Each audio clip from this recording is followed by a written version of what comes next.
Hi, everyone, and welcome to the Neil Haley Show. You can check me out on Twitter at Total Tutor, Neil S. Haley, Facebook, LinkedIn, Neil Haley, Instagram, Total Tutor, Pinterest, Neil Haley, Google+, and also on Periscope at Total Tutor. And Peter Elvidge, my co-host and assistant, and whenever I need you, you're back on the line because our guest has not called in yet. You're learning how a regular radio station works, right? With a producer, they always put them on the line. That's why in these radio tours I do every day. You follow us at Total Tutor and at Total Radio Net, right? It's at Total Radio Net, right? Peter, I got to get used to that, right? Yep. The other Twitter. That one's really picking up. That's where all you do all the tweets of all my syndication, right, Peter?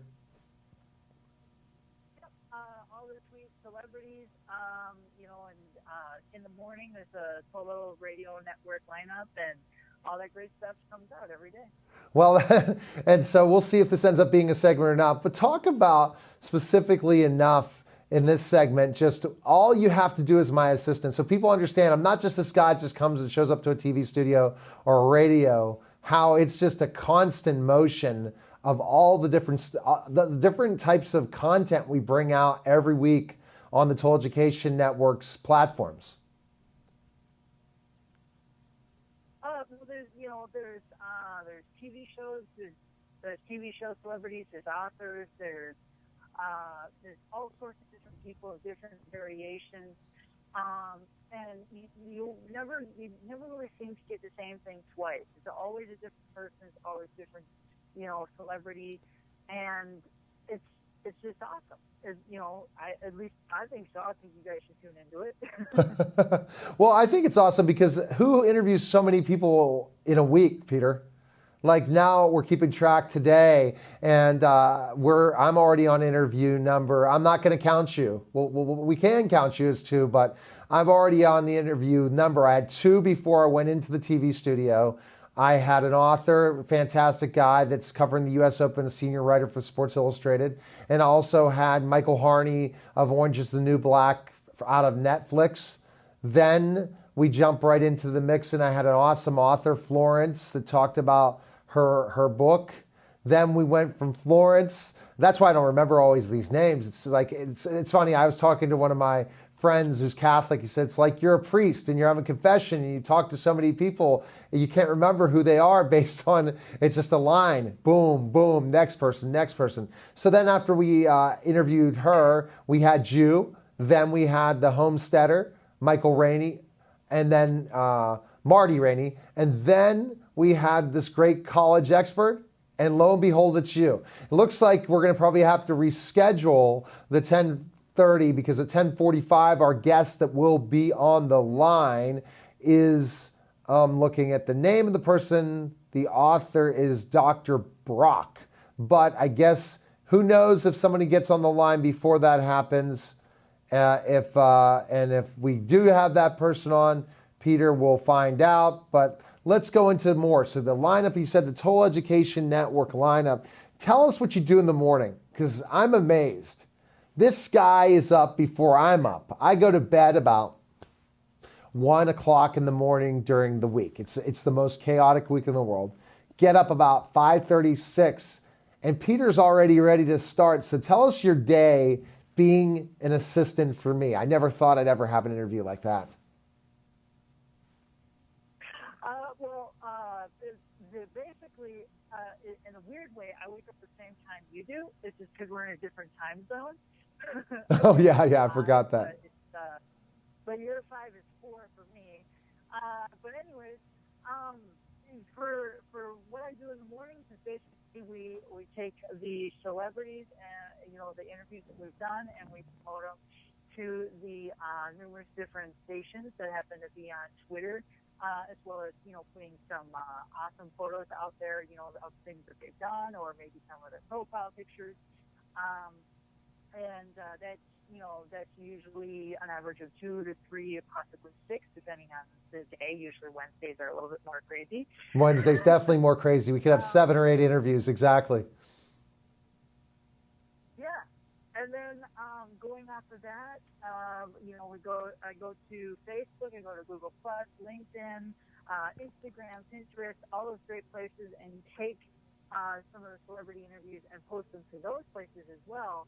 So not only can you reach everything on Twitter, but you can also go to your other social media networks as well and check out all sorts of different celebrity interviews and upcoming interviews as well.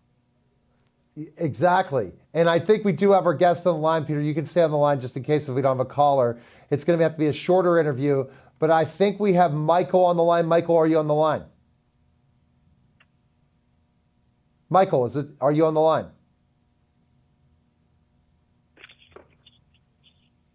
Hello? Who do we have on the line? On the line? Oh, we're scheduled for 10. Oh, Dr. Brock's at 10:45. Can you get back on the line about 10:44? Okay. All right, thanks. Okay. I talked to the publicist about that. All right, so we took it. That was not Michael Damian. So everyone's getting to see the craziness that happens. It's when you do things live, guys, you just never know. At least you're getting to see me. So go ahead, Peter, with the day, because you're getting me exhausted already. And remember, I'm still doing stuff as well in the morning live while you're doing this. But continue. But so I go from social media and I do all those posts and links and photos and all that great stuff. Then I transfer over to the Facebook pages, looking at different clients and getting them different people that might be interested in their specific brand. And then going from there, usually I do 20 previous interviews. So if you guys have missed any interviews, you can view those afterwards, usually around 10 o'clock Minnesota time to 11 o'clock Pittsburgh time. Okay. And then going from there, it would be going on to my art and daily routine for my stuff as well. Oh, wow. And I'm going to let you co-host interviewing Dr. Brock. Have fun. You can do some follow-up questions for me, okay? I'm going to keep you segueing today because I just am in this mood because guess what? I need some help, Peter. For our viewers out there, we're recording all the way up to 1:30 and it's right now 10:30. I'm sorry, recording to 11 radio-wise. Then we do television tapings from 11 till 1, then go live 1:30 to 2:30 to finish up the day. I have a half-hour break in between. But so just to kind of reiterate, you go and you tweet out 20 different interviews that I've done in my career, and they're not just celebrity interviews. That's the other point. And Peter, one other point is sometimes you tweet out not just celebrities, whoever is on the lineup for that day, like the Total Education Hour, which everyone needs to tune in Fridays at 5 p.m. on WRCT 88.3 in Pittsburgh.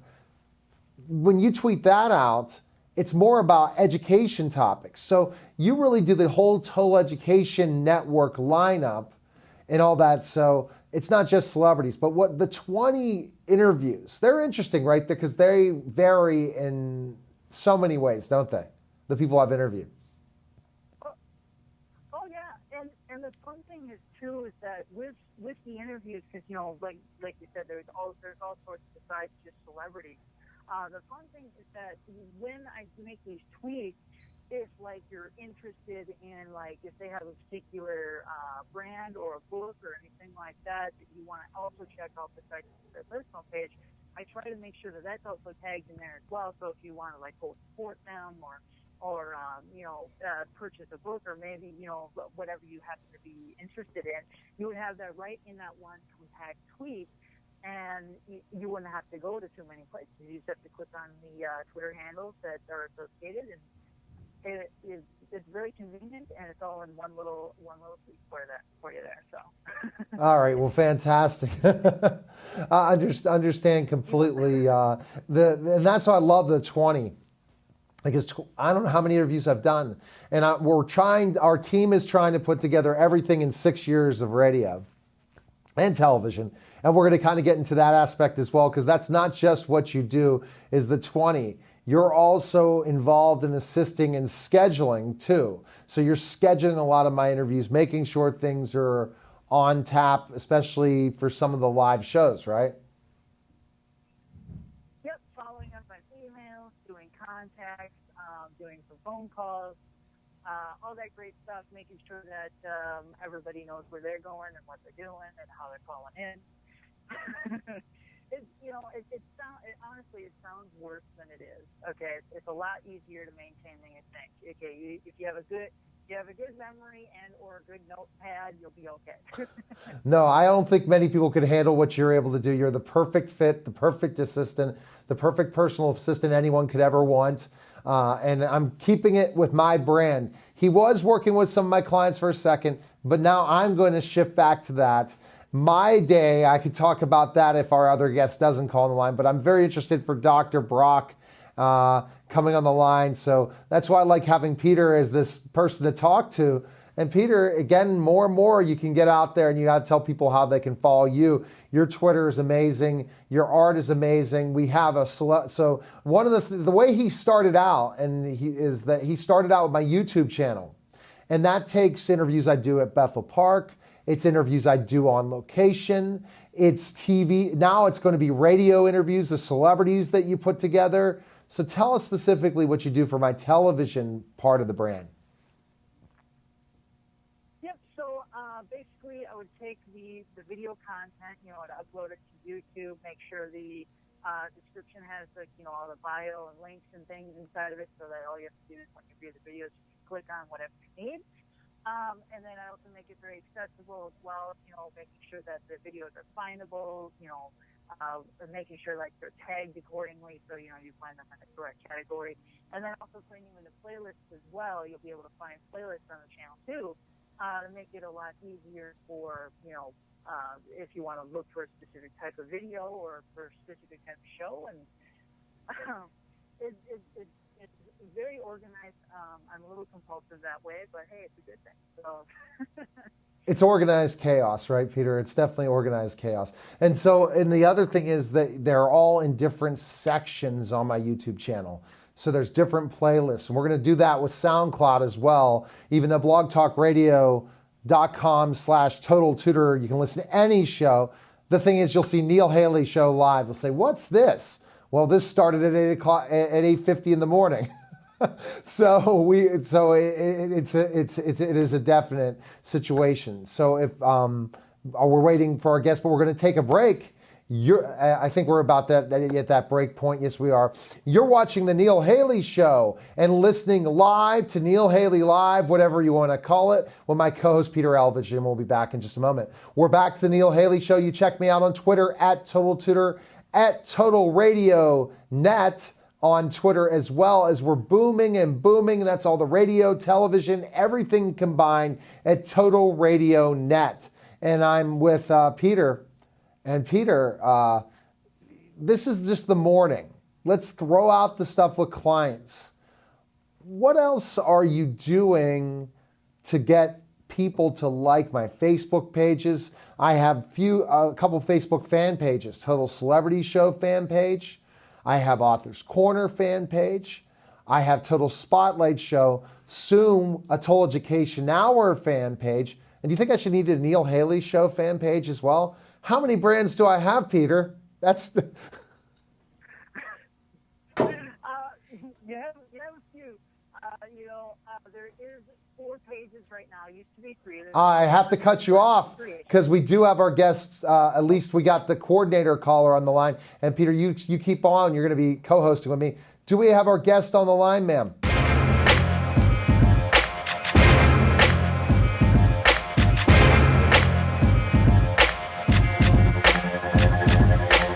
Hi, Dr. Brock. How are you?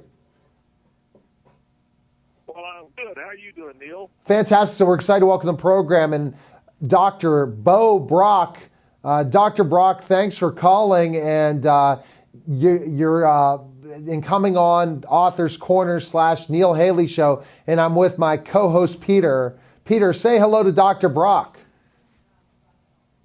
Hey, how's it going? Nice to meet you.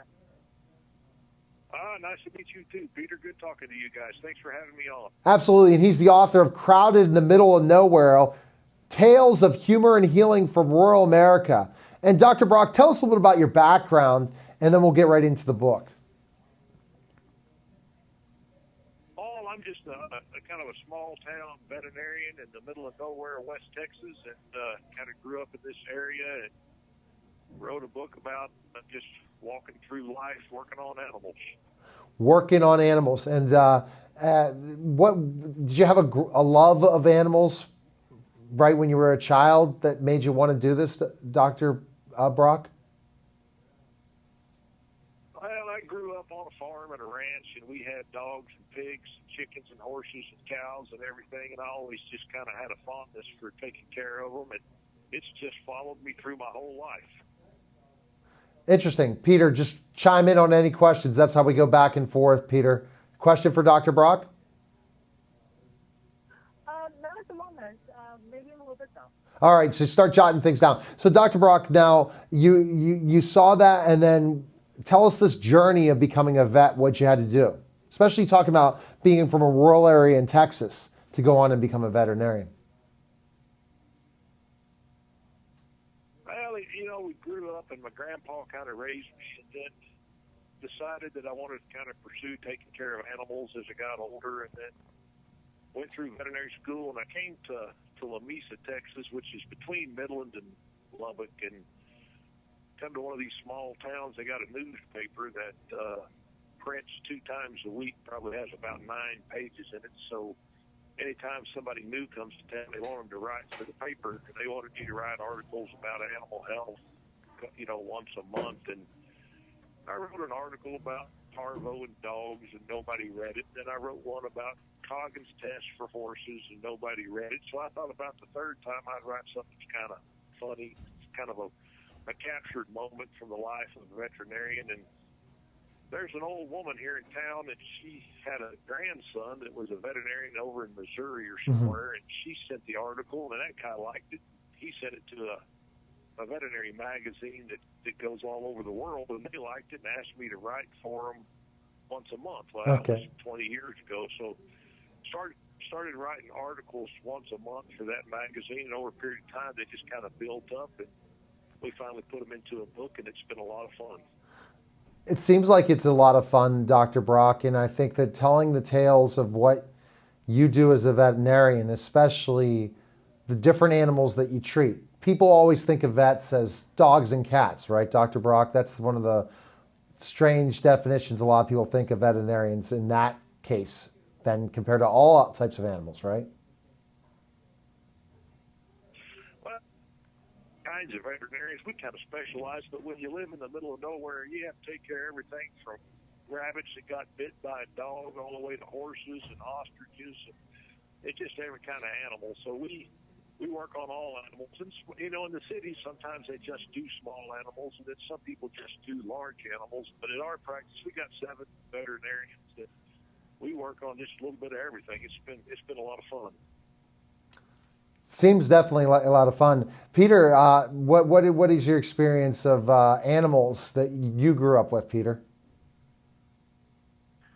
Well, I had a pet dog a few years ago. We do still have a pet cat. Her name is Melody. She's a calico. And growing up with I was growing up with pets, for a while, and for my disability, I mean, it's not specifically oriented to that, but it helps. That when you have a pet, it's kind of a comforting, therapeutic kind of thing, as well as having a companion, and And I thought of a question. I'm just kind of curious. Throughout your experience of being a veterinarian, what would you say is your favorite animal? Well, I like horses. I like them all, but I like horses the best. I just think they're an amazing creature. They weigh 1,200 pounds. They can run 40 miles an hour for 12 miles. Just incredible animals to be around, and they're smart, and they smell good, and I like them.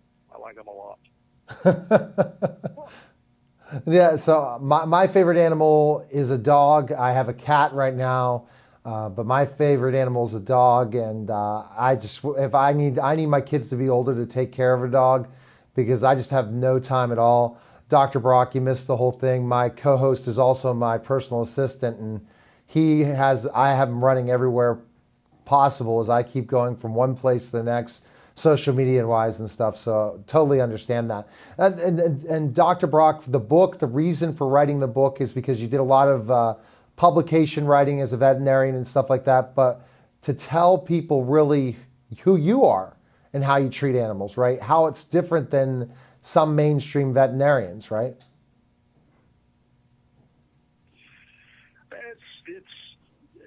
The whole idea to put the book together was actually somebody else's. A group of people contacted me and said, "Why don't you make a book out of this?" And so I've probably written 300 or 400 or 500 stories, and we picked the ones to put in the book because I don't know, with all the political correctness and all, it seems like the news, it's just a lot of bad news. The book is just real common writing. There's no negative in it. It's a bunch of stories about happy people just going through life in a simpler time.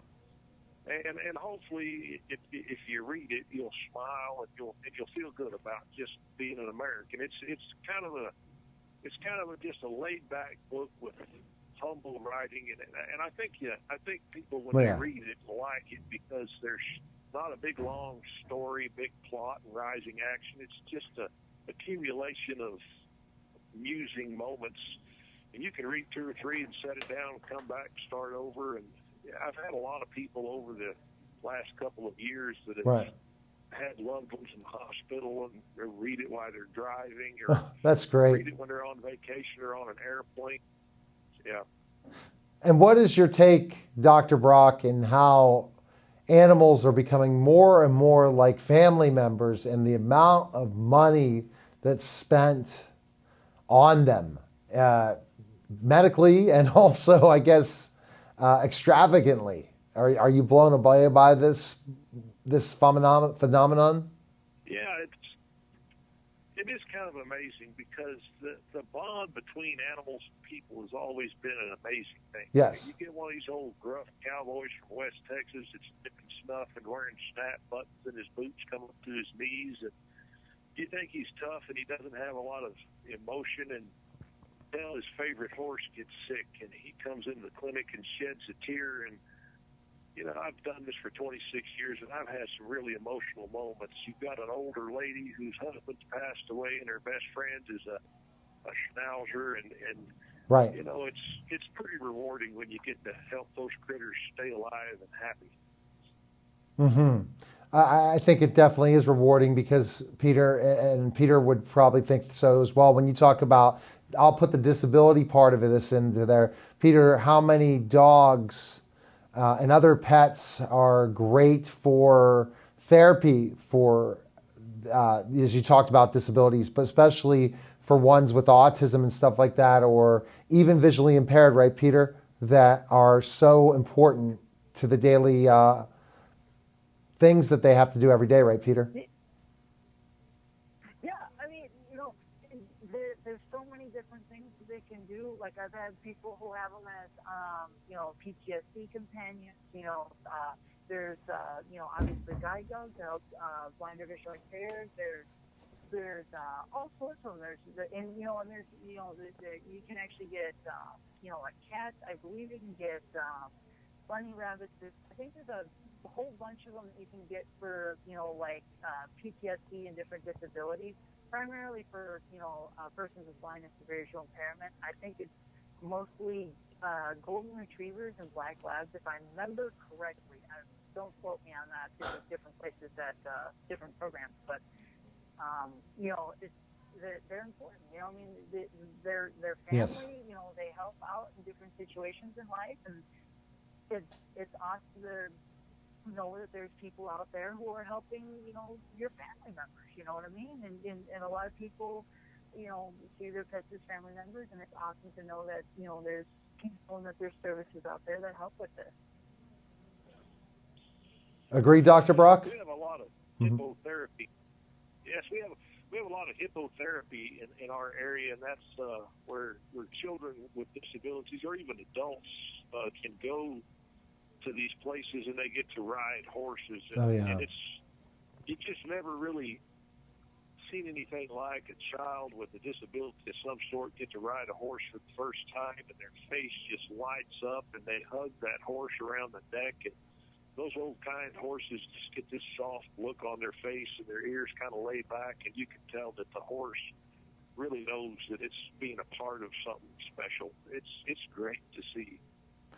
It definitely is, and it's great to see. Go ahead, Peter. Oh, good.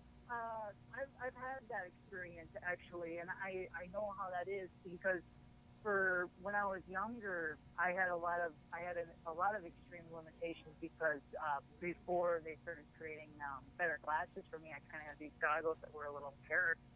And I remember that we went to a circuses sometimes, if I remember correctly, and they had like it was kind of like a petting zoo kind of / kind of like riding thing. And I remember trying to ride a horse. I remember petting animals.